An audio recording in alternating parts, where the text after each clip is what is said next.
Selamat malam, Bu Clara. Saya Benedictus Jasanewijaya ingin mengerjakan tugas presentasi, yaitu materinya Kerajaan Gua Talo. Oke, jadi saya akan memulainya dari sejarah terbentuknya Kerajaan Gua Talo. Sebelum Kerajaan Gua Talo terbentuk, terdapat 9 negeri atau daerah yang masing-masing dikepalai oleh seorang penguasa yang merupakan raja kecil. Negeri ini ialah Tombolo, Lakiung, Samata, Parang-Parang, Data, Agangjene, Bisei, Keling, dan Sero. Pada suatu waktu, Pacalaya bersama raja-raja kecil itu masyhur karena tidak mempunyai raja, sehingga mereka mengadakan perundingan dan sepakat mohon kepada Dewanta agar menurunkan seorang wakilnya untuk memerintah Goa.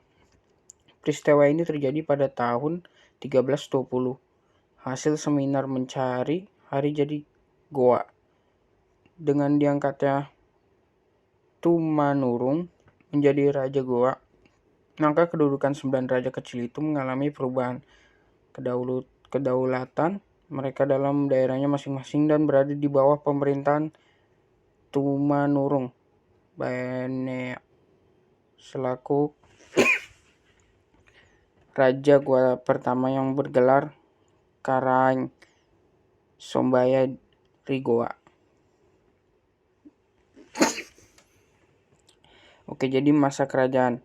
Pada masa sebagai kerajaan, banyak peristiwa yang penting yang dapat dibanggakan dan mengandung citra nasional antara lain masa pemerintahan 1 Daeng Matenre Karaeng Imatunggi Karaeng Tumamparisi Kalona berhasil memperluas kerajaan Goa melalui perang dengan menaklukkan garasi keliling Parigi, Siang, Pangkajene, Sidenreng, Lempanggang, Mandele, dan lain-lain. Kerajaan kecil sehingga kerajaan Goa meliputi hampir seluruh dataran Sulawesi Selatan.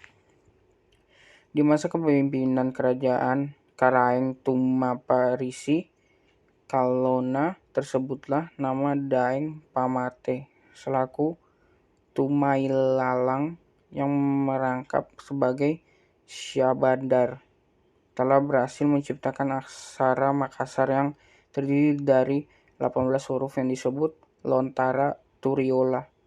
Pada tahun 1051 1051 Hijriah atau tahun 1605 Masehi, Dato di Bandang menyebarkan agama Islam di kerajaan Goa, dan tepatnya pada tanggal 9 Jumadil awal tahun 1051 Hijriah atau 20 September 1605 Masehi, Raja I Manggeragi Daeng Manrabai menyatakan masuk agama Islam dan mendapatkan gelar Sultan Alauddin. Ini kemudian diikuti oleh Raja Talo I Malikakang Dayang Nyonri Karaeng Katangka dengan gelar Sultan Awalu Islam, dan beliaulah yang mempermaklumkan salat Jumat untuk pertama kalinya. Kita akan melanjutkan kemerdekaan kerajaan Gua Talo.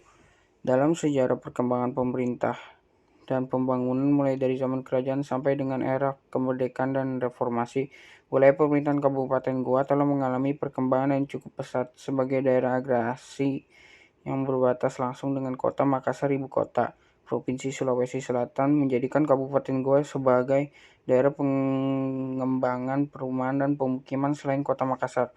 Kondisi ini secara gradual menjadikan daerah Kabupaten Goa yang dulunya sebagai daerah agraris, sentra pengembangan pertanian dan tanaman pangan yang sangat potensial, juga menjadi sentra pelayanan jasa dan perekonomian.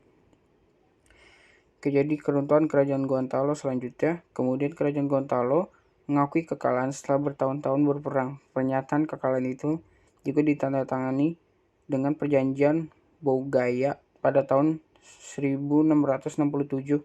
Akhirnya di tahun 1667, Kerajaan Gua Talu mengakui kekalahannya dengan menandatangani Perjanjian Bogaya yang sangat merugikan kerajaan. Setelah perjanjian tersebut, Sultan Hasanuddin turun tahta dan digantikan oleh Sultan Amir Hamzah. Peninggalan atau prasastinya. Salah satunya itu peninggalan pertama sejarah Kerajaan Gua Talu adalah Benteng Somba Opu. Benteng didirikan pada abad ke-16 saat kepemimpinan Raja Daeng Mantrekaraeng Tumapa Risikalona. Benteng Somba Opu berada di Jalan Daeng Tata. Keseluruhan Benteng Somba Opu, Kecamatan Barombong, Kabupaten Goa, Sulawesi Selatan, Sulsel.